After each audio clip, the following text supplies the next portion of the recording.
Welcome, I'm the Deadwood Jedi. This is going to be another Raid Shadow Legends video, and today we are looking at another Hellcat team. I've gotten a lot of requests from you guys looking to see how Hellcat works with particular champions. I'm going to try and get those out for you in the next week or so here. It takes me some time. I'm not on test server anymore, so I have to actually build these myself, but I will try to get some more of the variations of using Hellcat on your teams for you guys with various champions. The one I want to look at today, though, is one a lot of you have been asking about, and it's Ninja. And there's a great reason why people like to use Ninja in their teams. He's an amazing damage dealer, maybe the best for all of Clan Boss. The hard part, of course, is he has a turn meter boost on his A1 skill. So if you don't make adjustments for it, it's going to throw things off. So we are going to do the slow Hellcat team, the basic Hellcat team. But this is obviously going to be the Ninja Hellcat because we're going to use Ninja in this team. And in order to do that, we have to make a couple small adjustments to his kit in order for it to work. But these are things you guys always got to remember. If you're going to use champions like Ninja, champions with the turn meter boost, you're going to have to build that team specifically around them. It's very rare that you can just drop, plug and play, drag and drop those champions into these types of teams. So if ever you run across a champion that has any kind of turn meter or speed boost, make sure that it's talking specifically on the tune about using them, or that you definitely double check in the calculator to see if it would work at all. Don't just go off the speeds on my video.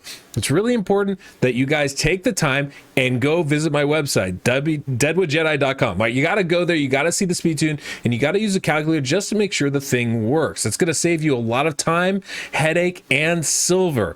So I just want to throw that out there for you guys. And I have to give a big shout out to Tiago Titan, my clanmate, for letting me get on his account. He built this team, showed it to me, and I was like, perfect. I definitely needed to show one of these. I didn't want to have to build one myself, though I was probably going to at some point. And so this just saved me a lot of time and effort, and I'm able to get this video out to you guys that much sooner. So wins all around. And then, of course, before we jump in, I do want to remind you guys, if you don't mind, if you have the time, please go ahead, hit that subscribe button, hit that notification bell. About half of you watch my videos aren't subscribed, and that is the easiest way to support the channel, and it doesn't cost you a dime. So definitely, if you can do that, it makes a big difference to the work that I do here. And of course, if you enjoyed today's music, we do have that Soundstripe link down below in the pinned comment and description of this video. And again, check out the website. You're going to like the stuff that we have on there. So let's go ahead, look at the team setup, how it's built, and then we'll go ahead and jump into the run.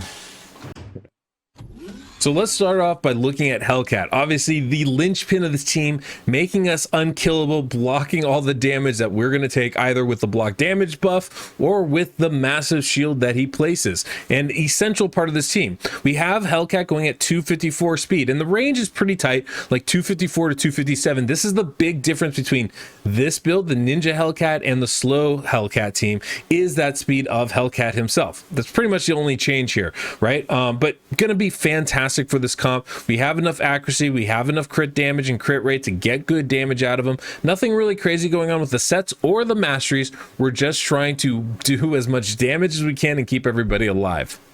And then, of course, we have the cleanser of this comp, the one keeping us affinity friendly, and I'm talking about Doom Priest. Now, Doom Priest is going very fast for this comp at 186 speed. It's actually not really fast speed, but in this comp, going to be one of the fastest champions, and will be going at the top of the turn order. Generally, we'll be able to cleanse the stun and the affinity debuff on all of your champions for the entirety of the fight. And then we have a champion I know so many of you are going to be excited about. I'm talking about Dark Kale, one of the very nice Doom Tower champions here who can do a lot of damage, put up a lot of poisons, and activate a lot of poisons. And in this team, it's going to be a really nice champion to bring in. Now, as far as his speed goes, he's going at 177 speed. We have good crit rate, damage, accuracy, all that stuff, just like I was talking about, is all prevalent here in Dark Kale. The sets aren't really going to matter. There's no relentless going on here. We don't need toxic sets or anything like that. He's going to be really good just with some general sets. Mixed sets are going to be fine with him as well. Now, of course, if we want to utilize Dark Kale, we've got to make sure that we're bringing in enough poisons so that we're not dropping poisons on the boss himself. And so we have Frozen Banshee in the team, and Frozen Banshee is going to work perfectly with Dark Kale because Dark Kale will place that poison sensitivity, allowing Frozen Banshee just to place poisons every single turn on every single attack. You can see the speed, 172, definitely going slowest in the comp. And this is where you want to put a block debuff champion like an Underpriest Brogni, like a Tatura Rhymehide, red would go perfectly into this slot right here. Those will work brilliantly, right, quite frankly. Now you can see the accuracy on Frozen Banshee, 283, really nice, probably overkill. We have crit rate, we have crit damage, again, overkill, but we'll take it because what? Why not? We're going unkillable. Let's build it up if we can. But of course, this is the Ninja Hellcat team, so we have to talk about Ninja, one of the strongest damage dealers in all of Raid across any spectrum. Just an absolute beast of a champion, especially on Clan Boss. Now, you can see here, we got Ninja going 173 speed. So the key with Ninja, you got to be faster than that slowest champion, but you can't be faster than, I think, 176 speed. So it's kind of a tight window to make this work. But what's going to happen is you're going to be able to make sure that that turn meter boost on the A1 isn't going to be enough so that he goes faster than your cleanser. He'll be able to stay in sync and won't throw your team off at all. That's really important. We have enough accuracy for the HP burn to land and activate. That's important. And of course, we have good crit rate and crit damage as well.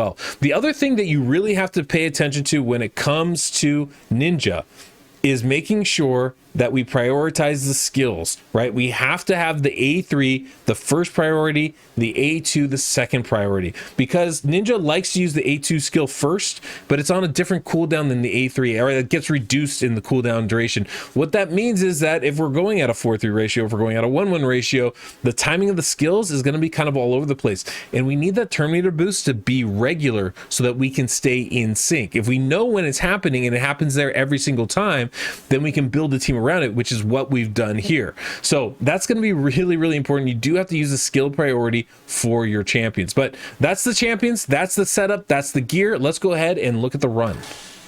So let's go ahead and jump in the run here. This is going to work on full auto. We don't really have to do anything to change it. It's going to work just off the jump because we do have those skills prioritized, right? We're starting with that A3 ability from Hellcat, and then we're going to follow it up with the A2 after to make sure we have that massive shield just right there for the stun itself, and that's going to keep this team working.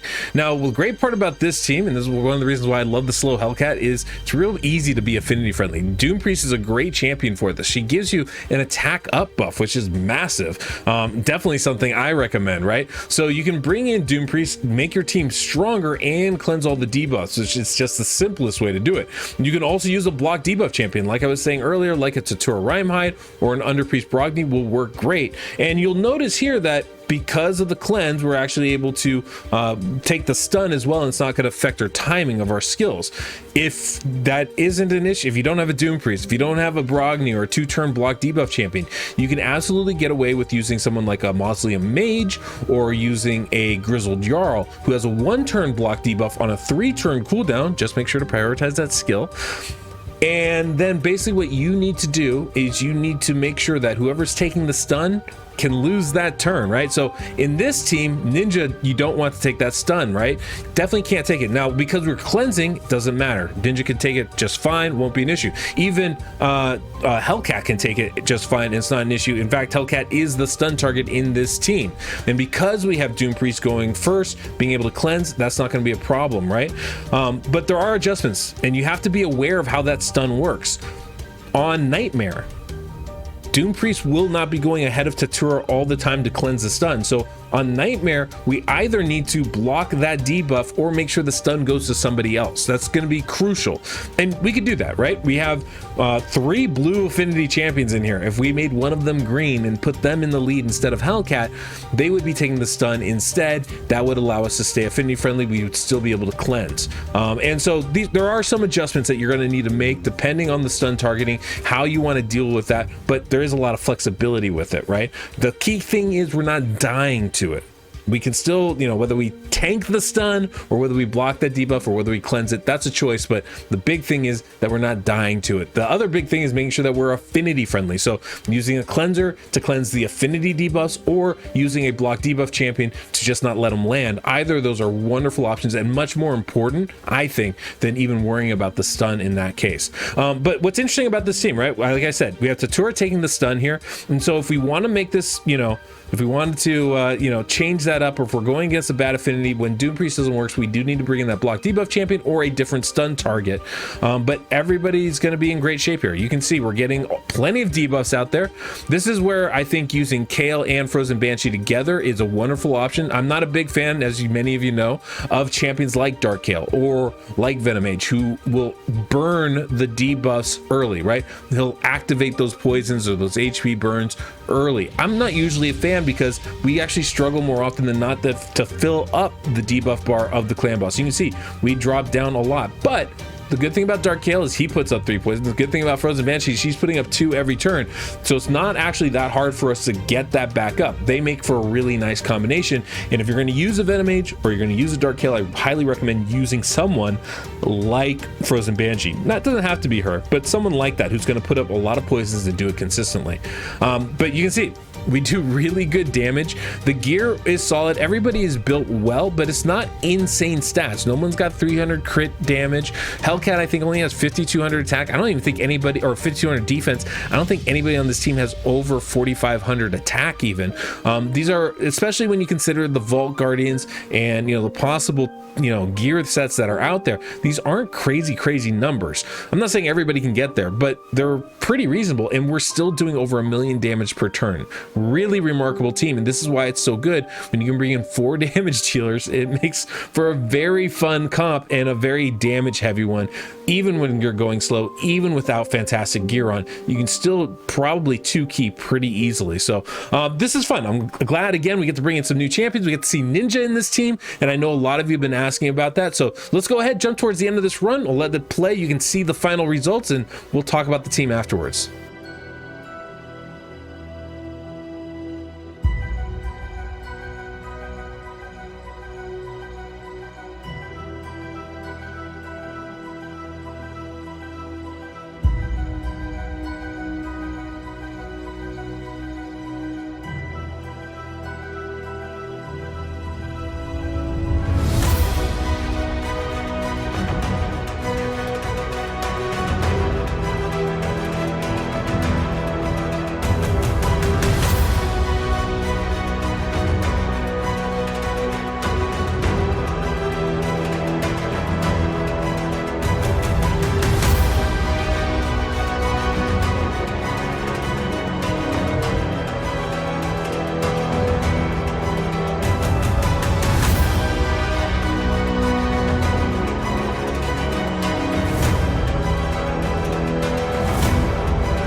There you go, 56 million. That's a really good result. I'd be really happy with that if that was my account. I know that Tiago's really happy with this on his account, so that's a really great result. I mean, really smart team, very simple, really. You know, we just made small adjustments to allow Ninja to be in the team, and it worked. Really great. So I absolutely love this. I think this is really great. If you want to use somebody like a Roshkard the Tower and a Skull Crusher, you can absolutely do that in this team with these speeds. Just put, you know, Skull Crusher in for Frozen Banshee, put Tower in for Hellcat, and that would work just as well, right? The system works the same because the cooldowns are the same, the speeds are the same. That's not really going to change anything. And so this is how we would do it utilizing Ninja.